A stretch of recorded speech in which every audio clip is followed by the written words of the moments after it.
तो दोस्तों, स्वागत है आपका आपके खुद के YouTube चैनल एकासवी लर्निंग अड्डा में। तो स्टार्ट करते हैं परसेंटेज चैप्टर, जिसमें हमारे 10 क्वेश्चन कल हो चुके थे। तो आज कुछ नया सीखते हैं। देखिए, क्वेश्चन है कि निम्नलिखित में से प्रत्येक को साधारण भिन्न में बदलो, मतलब फ्रैक्शन में चेंज करना है। तो किस तरीके से चेंज करेंगे वो देखते हैं। कि सबसे पहला क्वेश्चन है 35%। इसको सॉल्व करते हैं। 35%, तो मैंने कल भी बताया था, परसेंट का मतलब होता है हिंदी में प्रतिशत। तो प्रतिशत मतलब शत माने 100, प्रति माने वट्टे, तो वट्टे 100 लगाना होता है। तो जब 35 है तो हम क्या करेंगे, 35 वट्टे 100। ठीक है, इसे सॉल्व करते हैं। तो 5 से इसमें इसे काटता हूँ, 5 7 35, और 5 से इसे काटता हूँ तो कितनी बार कट जाएगा, 20 बार। तो कितना हो जाएगा, 7 वट्टे 20 आंसर। समझ में आया दोस्तों। दूसरा देखते हैं, अगला दे रखा है 1.6%। तो वही 1.6 लिखेंगे, वट्टे 100 लगाएंगे। अब एक चीज़ देखो, यहाँ पर पॉइंट है, तो आप जानते हो अगर इस पॉइंट को हमें हटाना होता है तो यहाँ पे क्या लगाते हैं, 0 लगाते हैं। तो मैं थोड़ा तो आप दोबारा से करके दिखाया था। तो हम यहाँ पे 16 लिखेंगे तो यहाँ पे क्या हो जाएगी, एक 0 बढ़ जाएगी। थोड़ा से हम काट लेते हैं तो कितना हो जाएगा, अगर मैं 4 से काटता हूँ उसे, तो 4 चौक 16, और 4 से कितना कट जाएगा, 4 दूनी 8, 2 बचेंगे 20 हो जाएंगे, 4 पंजे 20, 0। ठीक है दोस्तों, फिर और कट जाएगा अभी 2 से, और 2 से और काटेंगे इसे तो ये हो जाएगा 2 एकम 2, 2 दूनी 4 और 1 2 पंजे 10। तो कितना हो जाएगा, 2 बट्टा 125। समझ में आया दोस्तों। ऐसी इसी तरीके से 0.5% को सॉल्व करेंगे।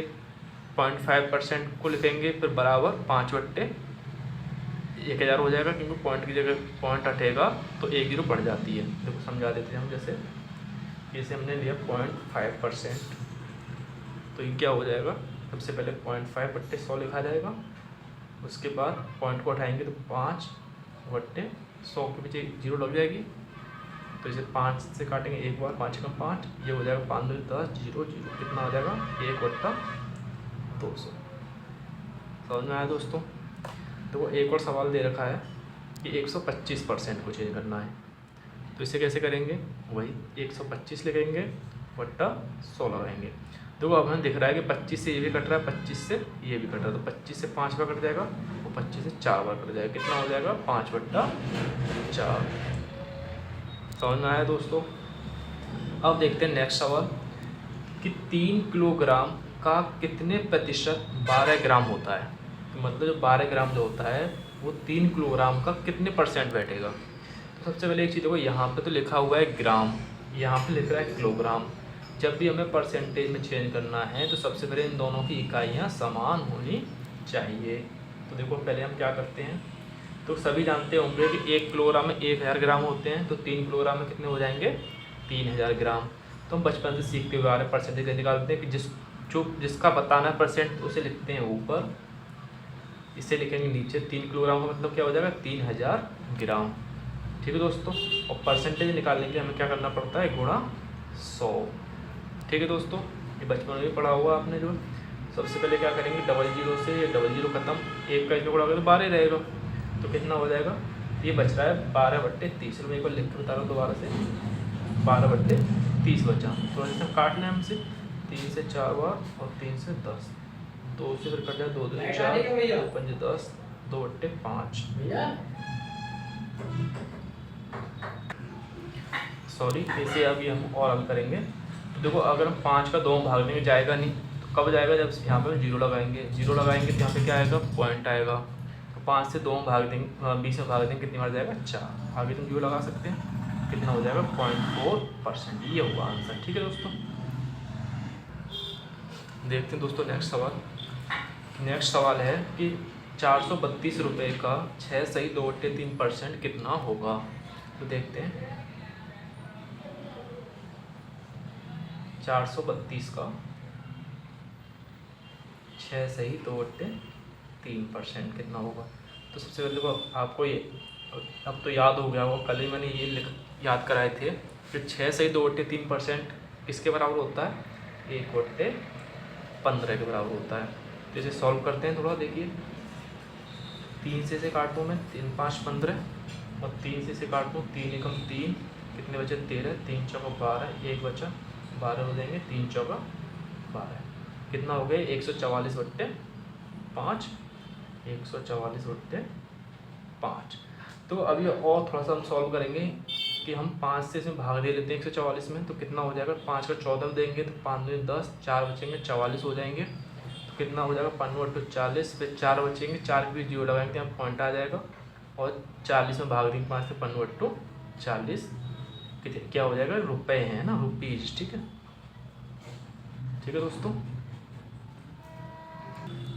सबसे पहले 21/11 का हमें क्या निकालना है, प्रतिशत रूप निकालना है। ठीक है दोस्तों, तो सबसे पहले देखिए कि हम 21 में जब 11 से भाग देंगे, एक चीज़ ध्यान रखना, हमें यहाँ पे क्या करना है, इसका प्रतिशत रूप निकालना है ना। तो इसका मतलब ये नहीं कि हम यहाँ पे मतलब परसेंट जो लगा रहे हैं, मेरे कहने का मतलब है ये फ्रैक्शन से परसेंटेज में चेंज करना है। ठीक है दोस्तों, इसका परसेंटेज निकालना, इसको परसेंटेज में चेंज करना है। ठीक है दोस्तों, तो इसका मतलब देखिए क्या होगा, तो पहले हम 11 से 21 भाग देंगे, कितनी बार एक बार। ठीक है, बचेगा कितना जो है 10 बचेगा, एक सही 10/11। ठीक है दोस्तों, समझ में आ रहा है। तो आगे बढ़ते हैं, क्या मैं इसे ऐसे लिख सकता हूँ 1 प्लस, ठीक है दोस्तों, और 10 गुणा 1/11 लिखा जा सकता है। ठीक है दोस्तों, अब एक चीज़ समझते हैं यहाँ पे हम कि जो 1 होता है वो अपने आप में कितना है 100%, और 1/11 हमने कल पढ़ा है क्या होता है 9 से 1/11%। तो देखते हैं कितना हो जाएगा, ये देखो 100 ही हो गया। ठीक है दोस्तों, अच्छा, और ये कितना है 9 से 1/11% है। तो सबसे पहले तो ये ध्यान रखो कि 10 का हम 9 में गुणा करेंगे कितना हो जाएगा 90 हो जाएगा, 10 का 1 करेंगे 10 ही रहेगा। ठीक है दोस्तों, तो कितना हो जाएगा 10 ये 90 हो जाएंगे, और ये 10/11 हो जाएगा। तो 100 ये और 90 ये कितने हो जाएंगे 190, और बाकी जो बचा 10/11%। ठीक है दोस्तों, प्लस यहाँ पे छिपा रहता है, सभी जानते हैं। नेक्स्ट सवाल देख लेते हैं।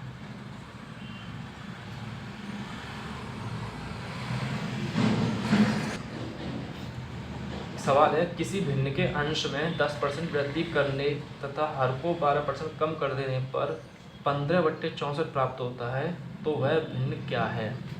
ठीक है, समझ में आ रहा दोस्तों कि सबसे पहले किसी भिन्न के अंश में 10% की वृद्धि करने, ठीक है, और हर को 12% कम कर देने पर 15/64 प्राप्त होता है, तो वह भिन्न क्या है। देखिए दोस्तों कि अगर मान लो, माना क्या है x/y, सबसे पहले देखते हैं कि सबसे पहले क्या बोला है कि x का 10% वृद्धि कर दें। तो 10% वृद्धि करने का मतलब पहले तो आपको नॉर्मल चीज़ समझाते हैं। देखो या तो हम इसे ऐसे लिख सकते हैं कि 100, अगर नॉर्मल अगर हम 100 मानते हैं, अगर किसी को 100 पे लेके चलते हैं परसेंटेज को, तो 10% वृद्धि करें 110 हो जाता है। या फिर आपको याद आ रहा होगा 10% का मतलब होता है कितना 1/10 होता है। तो इसमें जब 1 की वृद्धि हो जाएगी तो कितना होगा 11, इसका मतलब कैसा 11/10, तो इसका मतलब यहाँ पे कितना हो जाएगा 11/10। दूसरा 12% कमी, जब 12% सॉल्व करके निकल के आएगा 3/25, ये क्या हो रहा है माइनस हो रहा है। तो 25 में 3 माइनस हो जाएंगे, कितना बचेगा 22/25। तो हम यहाँ पे लिख सकते हैं x का वो y का 22/25। ठीक है, इसके हिसाब से क्या दे रखी है इसने 15/64 है। ठीक है दोस्तों, थोड़ा सॉल्व करते हैं इसे, आगे बढ़ते हैं कि सबसे पहले देखो कि x, ये देखो इस वाले का पहले का होता है चौथे से गुणा, दूसरे का होता है तीसरे से गुणा, तो ये हो जाएगा x गुणा 11 गुणा 25, और ये हो जाएगा y 10 गुणा 22। ठीक है दोस्तों, तो अब कहते हो थोड़ा हम काट लेते थे, 11 से 22 2 बार कट गया, इसे थोड़ा सा काट लेते हैं, 5 दूनी 10 और 5 पंजे 25, तो कितना बन रहा है।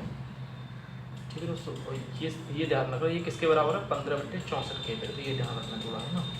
अब देखिए कि क्या बच रहा है यहाँ पे, ये बच रहा है x और यहाँ गुणा में 5 बच रहा है, एक्स गुणा 5, तो यहाँ क्या हो जाएगा वाई, और ये कितना हो जाएगा 2 दूनी 4 बराबर 15/64।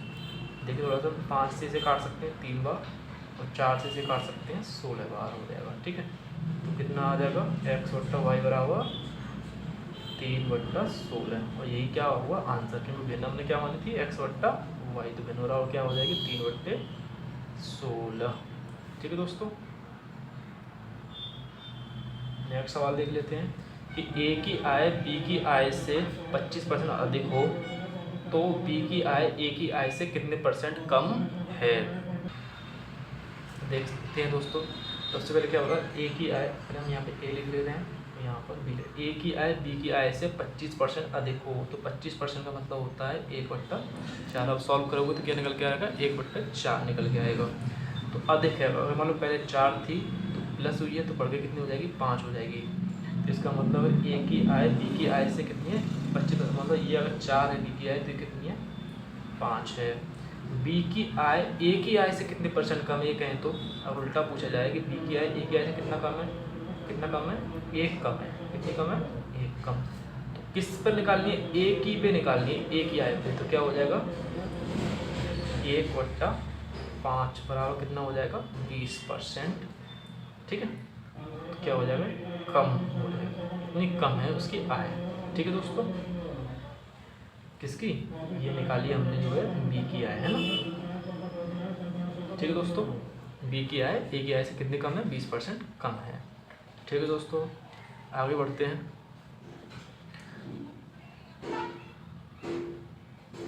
यदि ए की ऊंचाई बी की ऊंचाई से 20% कम हो, देखो सेम सवाल है लगभग, ए की ऊंचाई बी की ऊंचाई से 20% कम हो, तो पहले हमें ये पता होना चाहिए 20% का मतलब क्या होता है 1/5। आप सॉल्व करोगे तो ये निकल कर आएगा। तो ए की आय बी की ऊंचाई से 20% कम है, तो इसका मतलब अगर ये 5 है तो 1 कम हो जाएगी, तो कितना बचेगा 4। तो कह रहा है तो बी की ऊंचाई ए की ऊंचाई से कितने % अधिक है, तो अब देखो कितनी अधिक है 1 अधिक है, 1 अधिक है, तो कितने % अधिक है तो वो निकालनी है। तो सबसे पहले 1 किस पे निकालनी है, ए की पे ऊंचाई पे निकालनी है, 1/4, और 1/4 का मतलब होता है 25%। तो ये क्या है 25% अधिक है। ठीक है दोस्तों, क्या बी की ऊंचाई ए की ऊंचाई की कितनी है 25% अधिक है। ठीक है दोस्तों, ठीक है, अगला सवाल देख लेते हैं कि यदि चीनी के मूल्य में 20% वृद्धि हो जाए, यदि चीनी के मूल्य में 20% वृद्धि हो जाए तो एक गृहिणी को इसकी खपत कितने % कम करनी होगी, इससे खर्च पर कोई प्रभाव ना पड़े, मतलब खर्च ना बढ़े। ठीक है दोस्तों, सबसे पहले क्या हुआ है चीनी के मूल्य में क्या हुआ है 20% की वृद्धि हुई है, तो 20% का मतलब होता है 1/5, ये क्या हुई है प्लस हुई है। ठीक है दोस्तों, तो इसका मतलब मैं कह सकता हूँ कि पहले यहाँ पे लिख रहा हूँ बाद में, अगर मान लो पहले 5 थी तो अब कितनी हो गई 6। अब हमें कह रहा है कि ये क्या हमारी ये जो पहले हुआ है ये तो पहले हमारी मतलब उसकी कीमत थी चीनी के मूल्य की, अब बढ़कर कितनी हो गई 6। ठीक है, ये क्या थी कीमत। अब कह रहा है खपत कितने कम कर दी जाइए, तो खपत क्या होगी जो हम यूज कर रहे हैं, जो अब थोड़ा कम करना पड़ेगा, महंगाई बढ़ गई है तो खपत क्या है कि बराबर रहने के लिए हमें क्या करना पड़ेगा, तो ये देखो कितने का अंतर है 1 का अंतर है जो। ठीक है दोस्तों, तो जो 1 का अंतर है वो इस पर कम करना पड़ेगा हमें जो 6 पर, क्यों अब तो 6 हो गई है ना, तो 6 पर कम करेंगे तो क्या हो जाएगा, तो 1 का अंतर 6 पर कम किया जाएगा तो 1/6 हो जाएगा। 1/6 का मतलब होता है 16 से ही 2/3%। इसका मतलब खपत को इतना कम करना होगा। ठीक है दोस्तों, आगे बढ़ते हैं, अगला क्वेश्चन देखते हैं दोस्तों कि चीनी के मूल्य में 10% कमी होने पर इसकी खपत में कितने % वृद्धि करनी होगी कि मद में खर्च पर कोई परिवर्तन ना पड़े। तो सेम सवाल है पर इसमें क्या है, इसमें कमी हुई है मूल्य में, तो 10% का मतलब क्या होता है 1/10, आप सॉल्व करके देख लेना। ये क्या हुई है कमी हुई है, अगर मान लो पहले कितना था 10 था तो बाद में कितनी हो गई अब अब हो गई है घटकर 9। तो अब इसमें हमें क्या करना, बढ़ोतरी करनी है। तो 9 से 10 की तरफ लेके जाना है। तो कितनी बढ़ोतरी करनी है, 1 की बढ़ोतरी करनी है। तो 1 है वो किस पर करनी है, 9 पर करनी है। तो 1/9, और 1/9 का मतलब क्या होता है, 11 से 1/9%। ठीक है दोस्तों, समझ में आया। 1/9 जो होता है कितना होता है, 11 से 1/9%। ठीक है दोस्तों, समझ में आ रहा है। आप कहोगे मैं परसेंटेज क्यों लगा रहा हूँ, डायरेक्ट मैं आपको समझाने के लिए नहीं, डायरेक्ट समझा रहा हूँ, लगा नहीं था, बस यहाँ पे जो गुणा में 100 रहेगा। ठीक है दोस्तों, समझ में आ रहा है। आगे देखते हैं दोस्तों।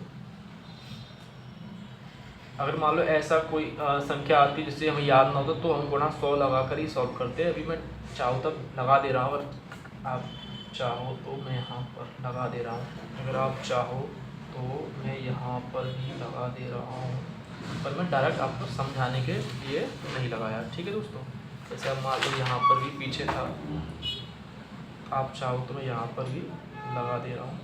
ठीक है, ऐसे ही यहाँ पर भी लगा दे रहा हूँ। ठीक है दोस्तों, तो आप समझ रहे होंगे, जैसे इस तरीके से सवाल थे वहाँ पे आप ध्यान रखोगे। ठीक है दोस्तों, और कौन से सवाल थे देख लेते हैं हम आपको।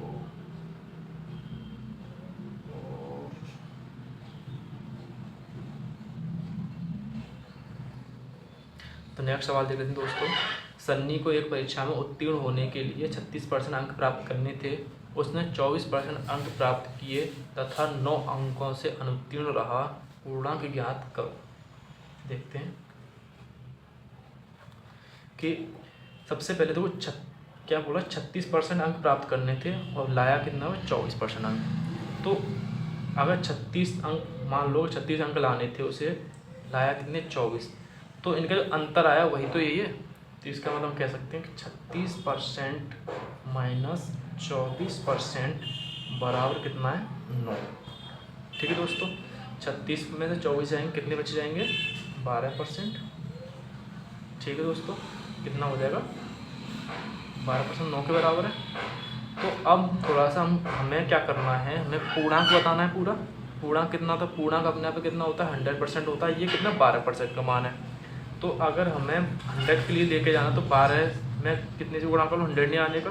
सबसे पहले हम थोड़ा सा काट लेते हैं, 3 से काट लेता हूँ, 4 बार कट गया, और 3 से 3 बार कट गया। इसका मतलब 4% बराबर कितना आ गया, 3। ठीक है दोस्तों, तो अगर मैं इसमें 25 से इसमें गुणा कर दूँ, कितना हो जाएगा, 100 हो जाएगा ना। और 100% ये अपने आप में क्या होता है, पूर्णांक होता है। तो 25 से इसमें गुणा कर दो, 25 से इसमें गुणा कर दो, 100% बराबर कितना हो जाएगा, 75। ठीक है दोस्तों, 25 से इसमें गुणा किया, 100 हो गया, 25 से 3 में गुणा किया, 75 हो गया। यही क्या है, पूर्णांक है। क्या है दोस्तों, पूर्णांक। ठीक है दोस्तों, अगला सवाल देखें दोस्तों, इसी से मिलता जुलता है। एक परीक्षा में एक छात्र ने 30% अंक प्राप्त किए तथा वह 45 अंक से अनुत्तीर्ण हो गया। दूसरे छात्र ने 42% अंक प्राप्त किए, जो उत्तीर्ण होने के लिए आवश्यक न्यूनतम अंकों से 45 अंक अधिक हैं। पूर्णांक बताना है और उत्तीर्ण होने के लिए न्यूनतम अंक कितने हैं वो बताने हैं। तो एक लाया 30% अंक, तो 45 नंबर और मतलब उसके कम पड़ गए पास होने के लिए। दूसरा वाला लेके आया 42% अंक, उसके 45 अंक ज़्यादा आए हैं। ठीक है, जितने उसे पास होने के चाहिए उसे 45 अंक ज़्यादा आए। तो हमें पूर्णांक भी बताना है और उत्तीर्ण होने के लिए मिनिमम मार्क्स कितने थे वो ही बताने हैं। तो देखते हैं दोस्तों, सबसे पहले एक तरफ देखते हैं परसेंटेज वाली वैल्यू को। ये 30% अंक थे और 45 अंकों से वो क्या हुआ, अनुत्तीर्ण हो गया। दूसरा कितना लाया, 42% अंक लाया। इस टाइप को ध्यान रखना दोस्तों।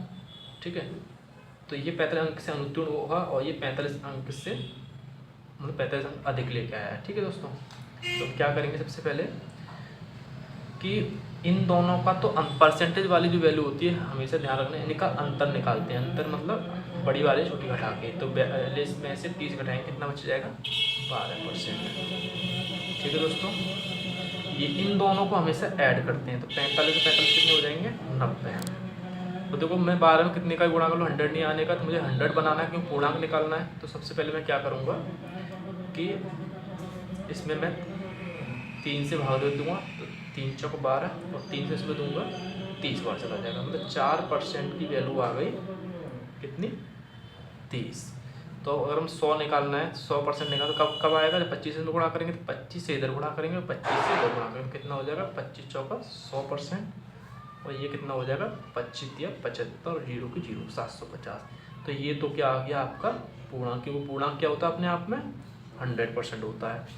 अब बताने हमें उत्तीर्ण होने के लिए जो न्यूनतम अंक थे वो कैसे निकालेंगे। तो एक छोटी सी बात बताओ, अगर मैं 30% का मान निकाल लूँ, ठीक है दोस्तों, अगर मैं कितना निकाल लूँ 30% का मान निकाल लूँ और उसमें 45 जोड़ दूँ, ठीक है, क्योंकि 45 अंक कम पड़ रहे थे, 45 जोड़ दूँ तो क्या आ जाएगा, न्यूनतम अंक आ जाएंगे। या मैं 42% अंक निकाल लूँ, ये तो उसकी ज़्यादा है, 45 घटा दूँ उसमें से तो भी क्या आ जाएंगे, न्यूनतम मार्क्स आ जाएंगे। तो देखिए दोस्तों क्या करते हैं कि सबसे पहले ये कितना 100% की वैल्यू है 750, ठीक है दोस्तों। तो क्या करते हैं दोस्तों, जो 750 पूर्णांक है उसका पहले 30% निकाल लो। तो 750 का आप 30% निकालोगे, देखो पहले मैं लिख दे रहा हूँ, न्यूनतम अंक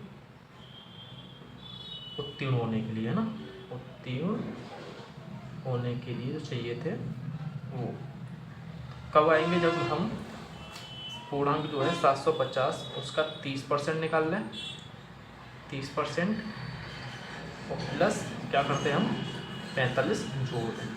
अब इतना तो सॉल्व करना तो बहुत पीछे करा देते हैं ऐसे क्वेश्चन जो, तो हम 750 का 30% निकालेंगे तो कितना आ जाएगा,